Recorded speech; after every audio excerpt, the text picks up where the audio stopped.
Okay, hello everyone. In this session of problem solving, I will talk about exporting FBX automatically for Maya, and then we want to use it in Unity. I will describe how it will be possible and how it should be done so that in Unity you won't bump into any problems.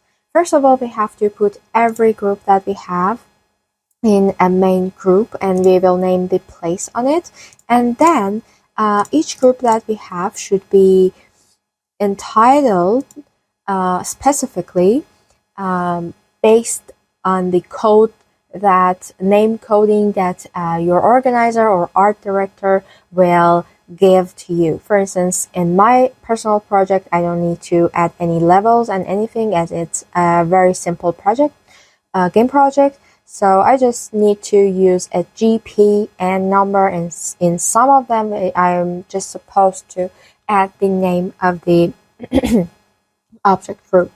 But we shouldn't forget that in many games our art director wants us to add some codings like L1, then the name of the objects, for example, the glasses, the transparents, and then maybe they want you to name the group as number the group, I mean, as 1, 2, 3, and 4. So don't forget to ask them if they haven't told you. Please ask them. If not, if they don't have any kind of coding, you make it yourself. For example, just number them, or just put the names on it, or just put the levels and names on it. So pay attention to that. It is really important. And after that, I will just check the UVs. Here are the UV editor. You can just press and click on each group, check the UVs if everything is oriented, and all the UV kit options are adjusted or not. And after that, you are just supposed to check the one of the most important criteria, and this is the freezing transforms and the pivot points. When you click on each of them and freeze the transform and pivots and history clearing, you need to put the center pivots in the place that you want to be adjusted. And if you think you might even move the objects in Unity, you have to adjust the pivot points in this section in Maya, because when you import it in Unity, you won't be able to change the pivot point actually adjustment. And it is really easy to do that. For example, in GP1, I will click on this object. The pivot point is okay, but if you want to change the pivot point and put it somewhere else, you might think that maybe you want to move it in actually Unity. You just need to change the pivot point here. For example, as an example, I can say here, this one here. I want to change the pivot point, of course, because when I move it, you see how it moves. So what I'm going to do, and I guess it's what I'm going to do, I will just put it with the pivot point this, in a way that I can give animation to this object. Let me see. I will put it right here. So I can easily give animation from this pivot point in Unity. And how to change the pivot point? It's just okay that click on the object and click on D. You can change the pivot point and put it anywhere that you want, and then click D again. And in this section, everything is okay. I will just put this one, the transparents, also in the GP. I guess it will be better even. So I will put it in GP2, and I will do something else. I want to move these and these at the same time. In Unity, it can be hard. To change everything, and so, but it's not impossible. maybe later in Unity I will teach you. It's just that you should put these two objects in Unity in one new group and then put the pivot points in it. Or from here you can even do that. There is no kind of limitation. So I'd rather to do that in actually in the same Unity. I won't change anything here as I want to texture them. In Unity, I will teach you how to put both objects in one and how to adjust its a pivot point in Unity. The new group's pivot point in Unity. And yes, you can change any pivot point that you want, and you should just check the UVs, the polygons, transforms, and the normals.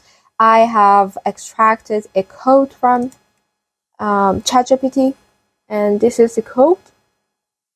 And this code, I will just click on cafeteria after checking the UVs and freezing transform, setting the pivot points. I will click on cafeteria and click on every group that I have. I will click on this part here.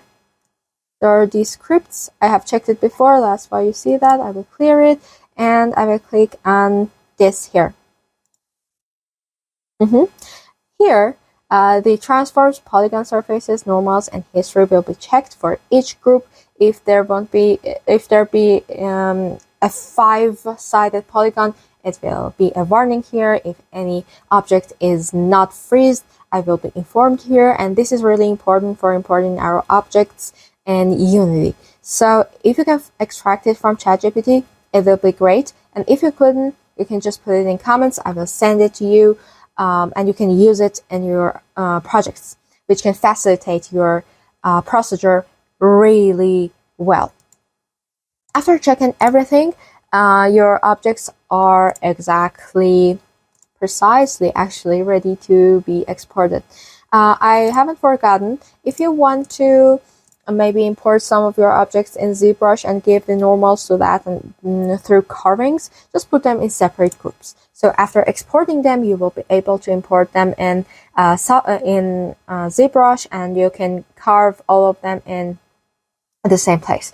So I have put these objects that I wanted to put carving on it, and the carpet and these kind of fences in one group, and after exporting I will import them in ZBrush. Import this part only.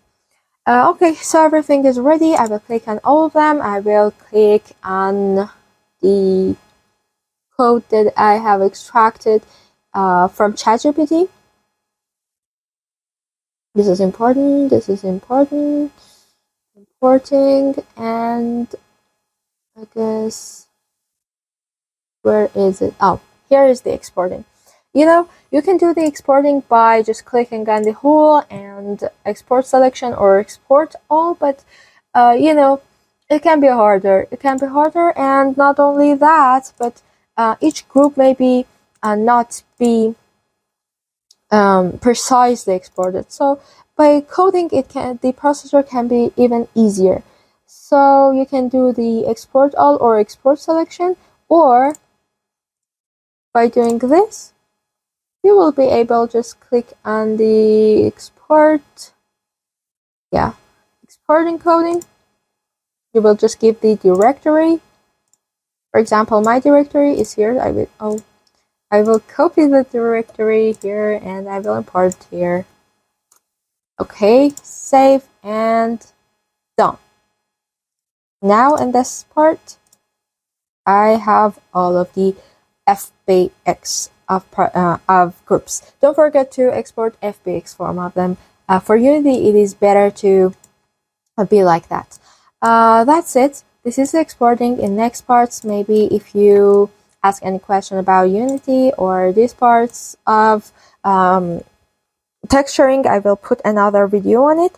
But for now, it's enough.